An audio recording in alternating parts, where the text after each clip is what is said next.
नमस्कार सभी को। मेरे चैनल में आप सभी का हार्दिक स्वागत है। आज मैं उपस्थित हूँ प्रसिद्ध कथाकार कृष्णा अग्निहोत्री का लिखा उपन्यास पंचम की खेल का छठा भाग लेकर, और इसके जितने भी भाग हैं आपको मेरे इसी चैनल पर प्लेलिस्ट के अंतर्गत प्राप्त हो जाएगा। इसी पंचम की खेल में जो स्याही फैल रही थी उसे अनिल पेंटर अपनी पत्नी भावना व 2 बच्चों के साथ आ बसा है। वैसे तो वे पूर्व में संगीता कॉलोनी के 2 पक्के कमरों के मकान में रहते थे। कालाकुंड गांव से आया था ये परिवार। भाग्य से बिल्ली के छीका टूटा था। हरदा की दूर दराज कॉलोनी गणेश कलाई में एक विख्यात वाजपेयी परिवार बसा था। वाजपेयी जी तो अचानक हार्ट फेल से मर गए। उनके परिवार में थे 4 बच्चे। दहेज प्रथा के कारण उनकी एक लड़की की शादी उत्तर प्रदेश में हुई, पर शादी फेल हो गई।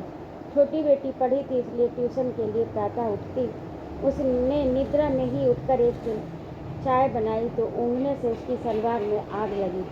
शर्म के कारण उतारने में देर हो गई तो पेट भी जल गया। दौड़ भाग से इलाज हुआ, वह बच तो गई, परंतु पेट व जांघ जुड़ गए। जैसे तैसे ऑपरेशन से भी अलग हुए।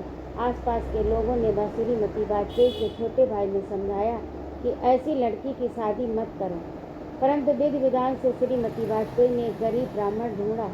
उस पर कुछ खर्च कर उसके गांव में एक किराए की दुकान खुलवा दी।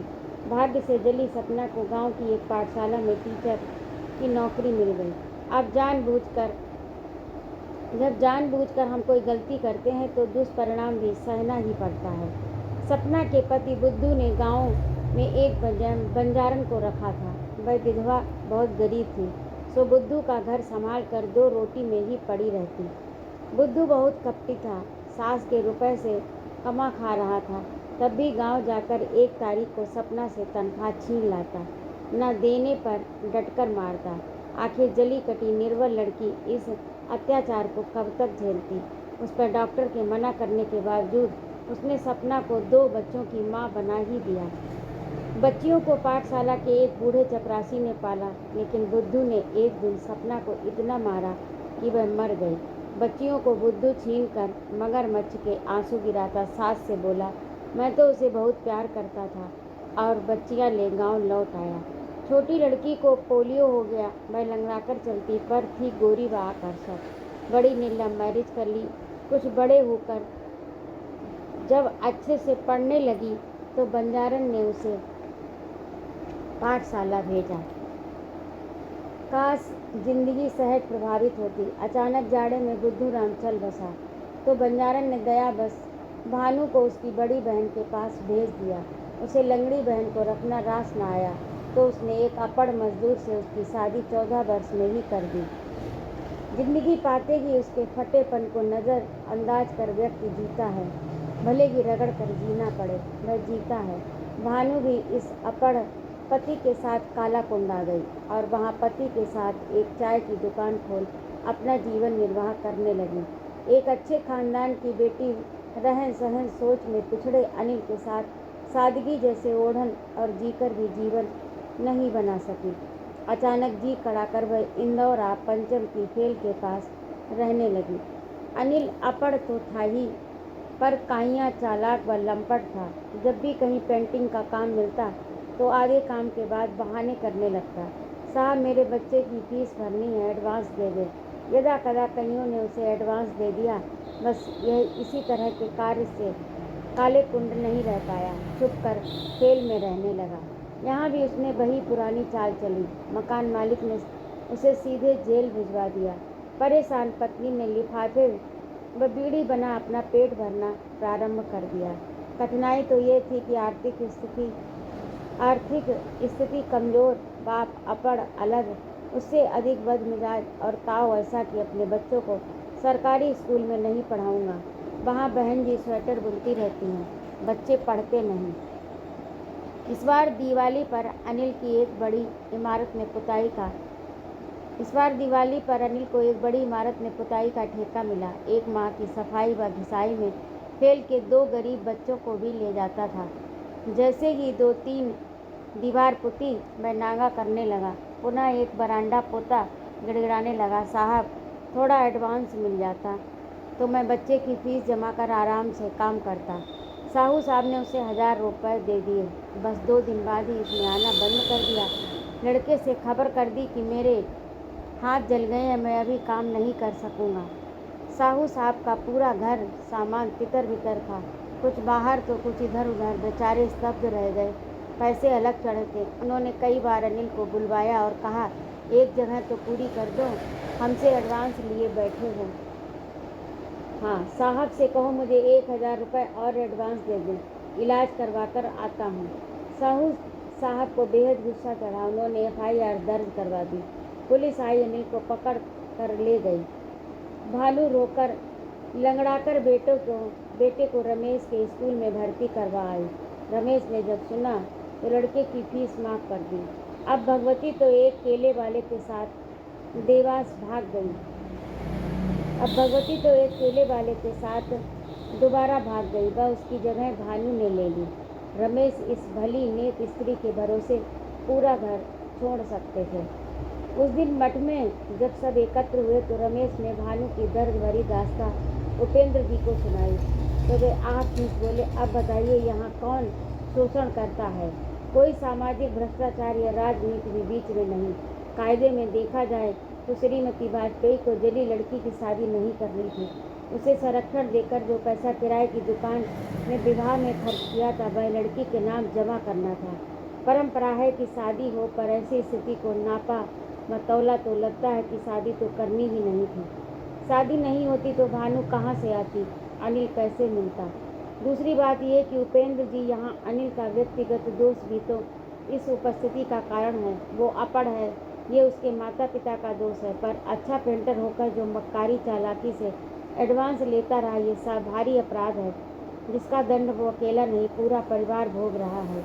जब मन व दिमाग में नैतिकता पालन व मूल्यों का बीज ही न बोया जाए तो मूल्यों से हीन व्यक्ति समाज में कुरूपता फैलाता ही है और तब अपनी कमजोरी से बाहर ना आ समाज को कोसता है। अब अनिल तो अभी यही कहेगा कि साहू साहब तो बड़े आदमी हैं, बेचारे निरीह अनिल को बेकसूर ही जेल पहुंचा दिया। यदि वो मेहनत व ईमानदारी से अपना धंधा करता तो जिंदगी में फेल नहीं होता। जिसकी जिम्मेदारी उसकी स्वयं की है, कांता ने कहा। है तो यही सही, पर मेरे दिमाग में एक बात चुभी कि अनिल जैसे बहुत से अधकचरे इस सोच के व्यक्ति हैं। शासकीय पाठशालाओं में पढ़ाई नहीं होती तो इस सोच का भी तो कारण है ना। मैं तो कहती हूँ विकास लाना है तो सारे सरकारी अफसरों, छोटे छोटे सरकारी कर्मचारियों के लिए सरकारी पाठशालाओं में पढ़ना अनिवार्य कर दिया जाए। तब शासन हिलेगा, शिक्षक डरेगा और पढ़ाई में नियम व अनुशासन अनिवार्य होकर स्तर बढ़ेगा। विचार बढ़िया है। अपने बच्चों के भविष्य हेतु शासकीय पाठशालाओं को भी अक्सर देख रेख करेंगे, निरीक्षण होगा। एक अनुशासित शाला, एक शिक्षक अपनी नैतिकता व ज्ञान से छात्र को बना सकते हैं। हम बड़े बड़े महात्माओं गुरुओं के भाषण सुनते पांडाल भरते हैं, पर यही कार्य पाठशाला में हो तो बच्चा यहाँ से तैयार होकर निकलेगा। तभी यहाँ शिव माली कुछ चुनिंदा उपेंद्र के लिए पौधों को पानी डालने आया। उसे ताक उपेंद्र ने जोर से कहा, जब बाप बेईमान हो तो बेटा भी वैसा ही आचरण सीखेगा ना। दोनों को अलग करने हेतु शिक्षा का स्तर बदलना होगा। जैसे कि इससे चला गया, उपेंद्र जी बोले, देखिए ये माली है। जब से पहले मेरे घर आया था तभी से कटिंग, खाद कुछ भी अनुभव नहीं था। पानी देने आदि का कार्य प्रारंभ करता, हफ्ते में 3 दिन नियमित करता, धीरे धीरे 2-3 बार बिना बताए गांव चला जाता, 1 हफ्ते बाद लौटता। पैसे पटाने को तैयार नहीं था। इसी स्थिति में मैं इसे झेलता रहा, क्योंकि इसके पहले जो माली आया था वह तो मेरी कैंची कटर लेकर ही गुम हो गया। इतना अच्छा है कि शिव दीपावली पर घर के पंखे वगैरह साफ कर देता है। चोर तो है ही नहीं, लेकिन उसकी मक्कारी बढ़ती जा रही है। अब हफ्ते में 1 दिन पानी डालता है। मुझे तो सच यही समझ आता है कि माली नहीं कसाई है। मेरे पेड़ सूखे मुरझाए पर ये न पानी डालता है न खाद। वो देखिए 2 गाड़ी खाद कोने में पड़ी है। कुछ कहो तो कहता रहता, कल परसों नरसों ही होता रहता है। मुझसे कह तो रहा है कि सर दूसरा माली देख लें। मैं चुप हूँ। आज हम सब इससे बात करते हैं। अरे सब शिव इधर आना। शिव उदास चेहरे से आकर खड़ा हो गया। बैठो और अब बताओ तुम गांव क्यों भागते हो? सर वैसे तो मैं 8वीं पढ़ा हूँ, मालगिरी में ट्रेंड हूँ। एक निगम के पार्क की देख रेख में भी मुझे भरपेट सैलरी मिल जाती रही। इधर बापू की चिट्ठी लगातार आ रही थी। मुझे पुनः गांव जाना पड़ा। गांव में मेरी पत्नी, 2 बच्चे, छोटा भाई व माँ बाप रहते हैं। एक छोटी सी खेती से भी भाई दोनों परिवारों के पेट भरने तक अनाज उगा लेता है। पिछली बार जब मैं गांव गया तो मेरे छोटे बेटे को माता निकल आई। छोटे भाई के पैर पर एक बड़ी गांठ उभर आई। वहाँ बाबू ने झाड़ फूँक की पर कुछ लाभ न हुआ। बहुत ही मजबूरी में माँ, भाई व बेटे को यहाँ ले आया हूँ। अब खेल के एक कमरे वाले मकान में रहता हूँ। डॉक्टर को दिखाया? वो इंश्योरेंस का अस्पताल है ना, वहाँ के डॉक्टर को दिखाया, पर वे ऑपरेशन की बात कर रहे हैं। कम से कम 1.5 लाख तो चाहिए ही चाहिए। अब इतना पैसा कहाँ से आएगा? भाई पैर उठा नहीं पाता। मेरी पत्नी काम करते, देवर की देख रेख से परेशान है। इन्हीं सब ऊबड़ खाबड़ परिस्थितियों के कारण मुझे ये सरकारी नौकरी भी छोड़नी पड़ रही है। तुम योग्य व्यक्ति हो, पेड़ों में अच्छी कटिंग करते हो, बोनाफाइड बनाते हो तो कुछ बहुत महंगे बिकते हैं। मैं तो सलाह दूंगा कि दूर दराज के काम छोड़ो, छोटी सी नर्सरी खोलो। उसकी तुम्हारी पत्नी भी देख रेख कर सकती है। जहाँ तक ऑपरेशन के खर्च का प्रश्न है, ये रहे 1,000 मेरी ओर से। और कांता ने बीच में 3,000 रख दिए।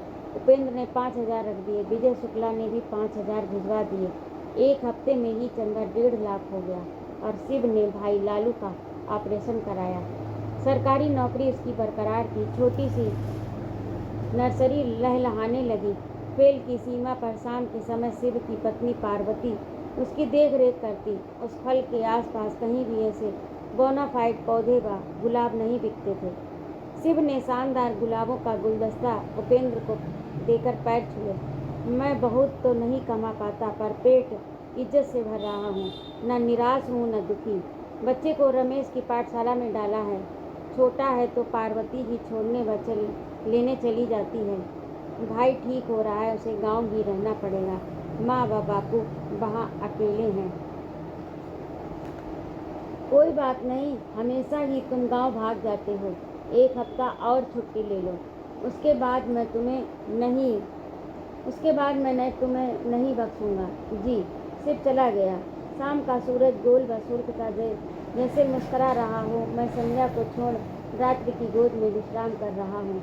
पंचम की फेल के दाईं ओर की एमआर और बहुत सुनसान लगती है, परंतु रोज ही कोई न कोई सवारी रफ़ीक के ठेले पर रुकती है। रफ़ीक ठंड में अपना फटा कंबल ओढ़े, फटी टोपी लगाए ठेले पर गर्म भंजिए, चाय व उबले अंडे तैयार रखता है। एक पत्नी ढूंढकर उसने वहाँ ठोंक कर एक व्यक्ति के सोने हेतु स्थान बना लिया। यह सब उसने बहुत मजबूरी में किया था। वह भी खजराना में गणेश मंदिर से बहुत कुछ दूर जरी की टोपियाँ बेचता था। उसे नहीं पता था क्यों व कैसे, किस कारण उसकी अम्मी ने उसे अनाथालय में डाल दिया था, जहाँ से वह मदरसे के पास खड़ा हो मौलवी साहब की दुकान की आयतों का मतलब समझता था। बस अल्लाह, मुस्लिम धर्म व कट्टरता के अलावा इंसानियत, हिंदू धर्म का उसे कुछ भी एहसास नहीं था। कहने को तो उसे एक अच्छा मुसलमान बनाया जा रहा था, लेकिन जो भी मौलवी वहाँ ईद व रोज़ों के दिन में आते, वे सच्चा मुसलमान बनाने हेतु जो भी जुमले पढ़ते, वे मुसलमान होने के कटघरे में ही बंद रहते। बड़ी मुश्किल से वह 4 ही तक पढ़ पाया।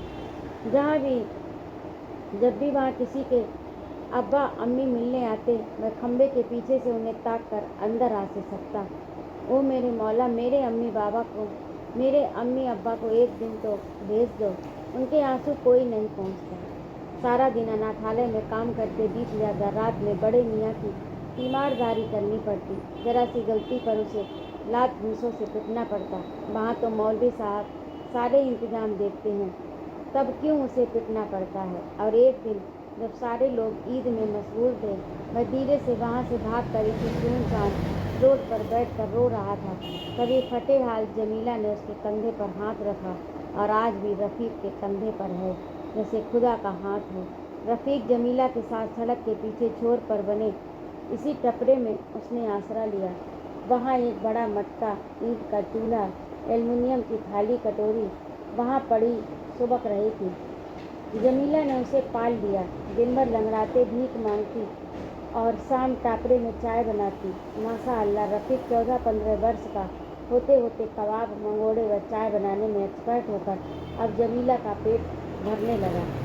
दिन में भी छुट्टा काम करके कमाता। उसी से स्टोव, थालियाँ, अंगीठी व प्लेटें खरीद लीं। धीरे से 2-3 प्लास्टिक के मोड़े खरीदे, कुछ गिलास भी लिए। उसने अपनी मेहनत के परचम से इतने वीरान बड़े बड़े लोगों को कुछ खिलाने का काम शुरू किया। ताज्जुब की बात तो ये है कि इतनी छोटी उम्र में भी वह तहजीब, ईमान, मदद का अर्थ समझ उन्हें ज़िंदगी की इबारत में पिरो रहा था। रात बिरात आवाज़ सुनता, रफ़ीक साहब कुछ हो जाए, भूखे को खिलाओ, सवाब मिलेगा। रफ़ीक सुस्ती से उठा, स्टोव ठीक कर कढ़ाई चढ़ा देता। जाने वाले उस बच्चे को टिप में एक छोटा मोबाइल तक दे गए। अब लोग आधा घंटे पहले ही रफ़ीक को आमलेट, ब्रेड, कबाब का आर्डर देते और वह उसे जी जान से पूरा कर देता। पिछली दिवाली पर एक परिवार बाहर से आ रहा था तो तबीयत खराब होने से छोटी सी लालटेन की लाइट में उसके पास आ गए। कुछ देर में गाड़ी का पहिया मोटर पर जैक लगा। रफ़ीक ने बदला, परिवार को घर में रखा, प्याज व आटे से बने पराठे खिलाए, साथ ही मूंग के दाल के पकौड़े भी। वे बहुत खुश हुए। उन्होंने रफ़ीक को 1000 रुपये देकर पीठ थपथपाई। तब रफ़ीक ने सोचा, मैं इतने दिनों से यहाँ हूँ, पर मुझे तो हिंदुओं ने जो प्यार व सहयोग किया वो मेरे मुस्लिम भाइयों ने भी नहीं दिया। हिंदू हो या मुस्लिम, सब में है फितरत, है सब में वही खुदा। बंदगी करे या प्रार्थना, जाति तो वही है, खुदा हो या राम। उस दिन रफ़ीक के पास नजीर शिक्षक बैठे थे तो उसने पूछा, सर आप आज उबले अंडे नहीं खाएंगे? आपके देसी अंडे भी उबल रहे हैं। आज नहीं, ये देखो मैं आज उबले अंडे कुछ सस्ते ले आया हूँ। कैसे? तुम 20 का एक देते हो, मैं 20 के 5 लाता हूँ। अच्छा जरा दिखाए तो। और जतीन ने टिफ़िन खोला, अंडे दिखाए। रफ़ीक ने देखा अंडे उबले हैं, छोटे भी हैं, भूरे भी हैं। तो क्या वह बेईमानी कर रहा था? सर बुरा ना माने तो एक बात कहूँ? हाँ कहो ना। ये अंडे देसी नहीं हैं। हल्का उबलने पर ही पोल खुल गई। अंडे का भूरा रंग गायब हो गया। ये तो गजब का धोखा है। नजीर दंग था। कुछ देर चुप रहकर बोला, देख रफ़ीक, तू कब तक इस टूटे टपरे में बीमार अम्मी के साथ पड़ा रहेगा? फेल में ही धंधा कर ले ये वाला। मेरे घर के पास जो 4 फीट खुली जगह है वहाँ रह ले, सड़क पर ठेला लगा ले। रात में तू मेरी फ्री सड़क पर 1-2 घंटे काम कर सकता है ना? बात ठीक है भाईजान, अल्लाह ईमानदारी में ज़रूर मुझे बरकत देगा। अब शुरू हो गई ईमानदारी की लड़ाई। कुछ अच्छी पन्नी साबुत टीन लाकर दीवार के सहारे रफ़ीक ने अपना घर बना लिया। गले में एक चांदी का लॉकेट था जिस पर अल्लाह लिखा था। उसे रोकर आंखों से चूम बेचा। कुछ नगदी पास ले मिला, अपना ठेला सजा लिया। जमीना ने एक मुर्गे व मुर्गी का जोड़ा खरीदा। नाम रखा सब्बो व नब्बी। दोनों फेल के बच्चों के दुलारे थे। देखा जाए तो देसी मनोवृत्ति फेल के बच्चों की थी। वो सब्बो व नब्बी को 2 दिन में ही मार देते। पर फेल में एक अच्छी बात थी कि हमारी फेल, बस दोनों हमारी फेल के मुर्गे थे। मजाल है बाहर का कोई हाथ लगाए। 1 माह में दोनों चूजे खूबसूरत जोड़ा बन गए, अंडे भी देने लगे। एक दिन बाहर के असलम ने सब्बो को छुपा भागना चाहा कि रफ़ीक के दोस्त आसिफ ने देख लिया। गर्दन पकड़ी, बीच मैदान में ले जाकर सीटी बजाई कि कई बच्चे आ गए। असलम की बह धुनाई हुई कि चड्डी पहने ही भाग गया। उसके पायजामे को छोटा कर आसिफ ने अपना पैजामा बना लिया। धीरे धीरे रफ़ीक ने अपना एक कमरे का घर व बाड़ा तैयार कर लिया। जहाँ अन्य कई मुर्गे तो इधर उधर हो गए, पर सब्बों ने कड़क मुर्गे का अंडा दे रफ़ीक को निहाल कर दिया। रफ़ीक व उसकी ईमानदारी ने उसे कई खेलों में पहचान दे दी। अच्छा खासा मशहूर इंसान हो गया।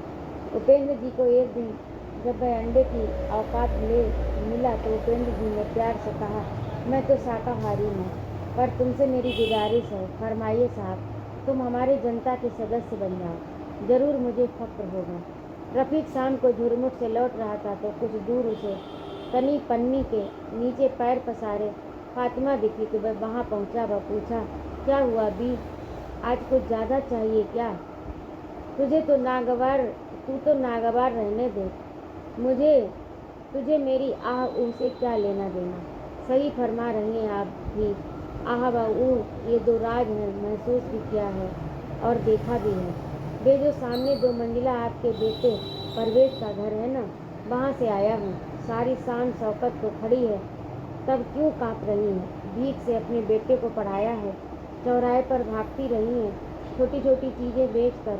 यहाँ तक तो आपको तारीफ की जाए, पर इसके बाद घर में परवेज की घनी बीवी है, सामने बाइक खड़ी है, नाती पोते कॉन्वेंट में पढ़ते हैं, पर तुम वही फाका मस्ती में। भाई क्यों? अरे मियाँ, ये सब करते करते अब सचमुच ही शरीर निकम्मा व कमज़ोर हो गया है।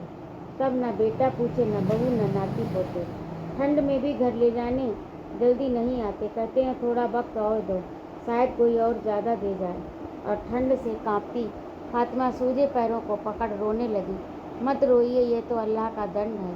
आप औलाद के प्यार में भीख मांगती रहीं और आपको समय ने भिखारिन बना दिया। हमारे इस्लाम में भी बेगैरती को बुरा कहा गया है। देखना बेटा, अब यही फटे हाल मरूंगी, पर रुपए घर पर न दे, सचमुच गरीब फकीरों को बांट दूंगी। मैं तो लंगड़ी थी, तब भी बीड़ी बनाती थी, बच्चों ने यहाँ बैठा दिया।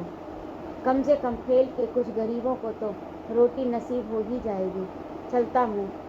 ठिठुर रही हो, ओढ़ने को कुछ नहीं। 1-2 कंबल जुम्मन सेठ ने दिया था, वो बेटे ने ले लिया। अभी ये फटी कथरी है, इस पर बैठी हूँ।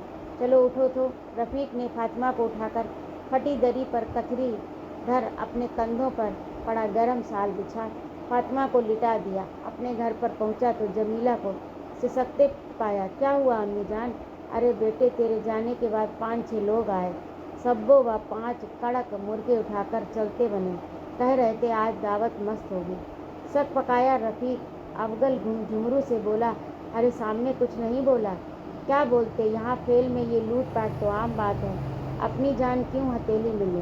तुम्हें यहाँ तो खतरों से ही खेलना पड़ेगा।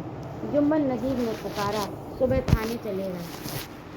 अभी तो जान बचाने की खुशी मनाओ, ये फेल है, यहाँ कुछ भी कभी भी हो सकता है। फेल की नसों में सड़ी महुआ की शराब दौड़ती है। उपेंद्र जी सोचते हैं कि वे यहाँ कुछ अच्छा कर देंगे। हम भी यही सोचते हैं, पर जो लोग फेल हैं ज़िंदगी में, सोचते हैं कि वे दूसरों को तंगाकर लूट कर ही ज़िंदगी में पास होंगे। कैसे उन्हें समझाएं? समझाना तो हमारी ही जिम्मेदारी है। रफ़ीक ने गुस्सा फेंक दिया। कोई बात नहीं, मैं चाची फिर से सब्बो नब्बी को ले आऊँगा। आदमी यदि नीयत खोटी रखे तो उसे कौन समझाए। ये तो गरीब जानवर हैं, इंसानों को ही इंसान बख्शते नहीं। बख्शने का सवाल तो तब उठेगा जब कोई इंसान हो। जमीला ने तबेला उठाकर भीतर पटक दिया। नजीर जैसे ही पाठशाला पहुंचा तो देखा भगवती वहां बरामदे में तमतमाए चेहरे से उमा के साथ बैठी थी। नजीर को देखते ही चीखी, आ गए अल्लाह के बंदे। क्यों भाई, आप पढ़ाई करवाते हैं, बच्चों पर डंडे ही बरसाते हैं। आप पढ़ाई करवाते हैं कि बच्चों पर डंडे ही बरसाते हैं? अरे भगवती जी, आपका बच्चा कक्षा छोड़ पिछवाड़े गुल्ली डंडा खेलता है, सबक याद ही नहीं करता। तो हमें बताएं, आप कौन होते हैं उसे उठक बैठक लगवाने वाले? आपने उसे ऐसी छड़ी कल आपने उसे छड़ी से ही मार दिया। जरा सा छू दिया था डराने के लिए। मैं भी थाने पर रिपोर्ट लिखा आपको डराऊंगी। भगवती, यहाँ तुम बखेड़ा करने मत आया करो, रमेश ने कड़कती आवाज़ में कहा। मास्टर साहब ससुरा अपनी माँ को छोड़ मेरे पास फिर से लौट आया। 4 अक्षर साफ तो बोल नहीं पाता, रोज़ रोता हुआ घर आता है। ऐसा करो, उसे रोज़ मेरे पास शाम को भेज दिया करो। ठीक है, ऐसा ही सही। भगवती लौट आई। नज़ीर भाई, इधर तो आना, रमेश ने आवाज़ लगाई। जी। नज़ीर दौड़ कर आ गया। कुछ कमज़ोर बच्चों को शाम को यहाँ बुलाकर उनका शैक्षणिक तरीका बदल कर पढ़ाते हैं। ठीक है, कल से ही शुरू, नज़ीर खुश होकर बोला। 2-3 दिन में ही 12 बच्चे वहाँ आने लगे। इनमें से 4 मदरसे से भाग कर आए हैं। नज़ीर ने सिर झुकाकर कहा, क्यों बच्चे, तुम वहाँ से क्यों भाग कर आए? सर, वहाँ की हवा तंग है, हम खुली हवा में ही सांस लेना चाहते हैं।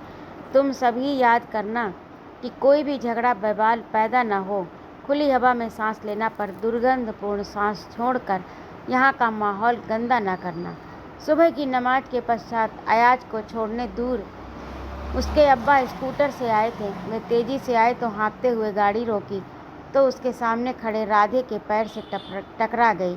वह तो था ही फूहड़, चिल्लाकर रोने लगा, मार डाला रे, मार डाला रे, हाय मार डाला रे। बस आसपास के सोहदे आ गए और अयाज को ही डांटने लगे, तेरे अब्बा से बोल कि राधे के पैर पकड़ माफ़ी मांगे, वरना हम यहाँ से उन्हें सही सलामत तो जाने नहीं देंगे। अरे अरे, ये क्या बात हुई? तुम लोग अपनों से बड़ों से माफ़ी मंगवाओगे? दिखाना राधे, तुम्हें कितनी चोट आई। अरे कुछ ज़्यादा नहीं, छिल गया है। रामू जरा डिटोल तो ले आ। नहीं, हम तो आज इस मुस्टंडे को उधेड़ेंगे। इतने में ही रफ़ीक अब्दुल्ला वहाँ आ गए। रफ़ीक ने कहा, और इसके बाद ये तुम्हें उधेड़ेंगे, बेवजह लड़ना झगड़ना, दो चार सोहदे गंदगी फैलाकर सबक देंगे। कुछ नहीं, आजकल शिक्षक चिड़चिड़े, उदंड व असहिष्णु हो रहे हैं। इन्हें पाठशालाओं में दंगा युद्ध करने की आदत हो रही है। माता पिता और स्वयं शिक्षक भी इन्हें कुछ नहीं सिखा पा रहे। फेल के बच्चों के माता पिता तो पेट भरने के जुगाड़ में ही डूबे हैं। बच्चों को माता पिता भी दंड नहीं दे पाते क्योंकि मानव अधिकार बीच में आ जाता। बच्चे भी उतने उदंड हैं कि वे माता पिता को ही थाने पर शिकायत करते हैं, माता पिता की ही थाने में शिकायत करते हैं। विद्यालयों में शिक्षकों से अनुशासन से संबंधित समस्त अधिकार छीन लिए गए, इसलिए छात्र उदंड हो रहे हैं। शिक्षकों को केवल सूचना प्रदाता समझा जाता है, उसका अब अवमूल्यन हो रहा है। ये कुव्यवस्थाओं और व्यवस्थाओं से चिपकी खोटों को निकालने के अधिकारों से वंचित हैं। सरकारी नीतियाँ बच्चों को सुधार नहीं पाती।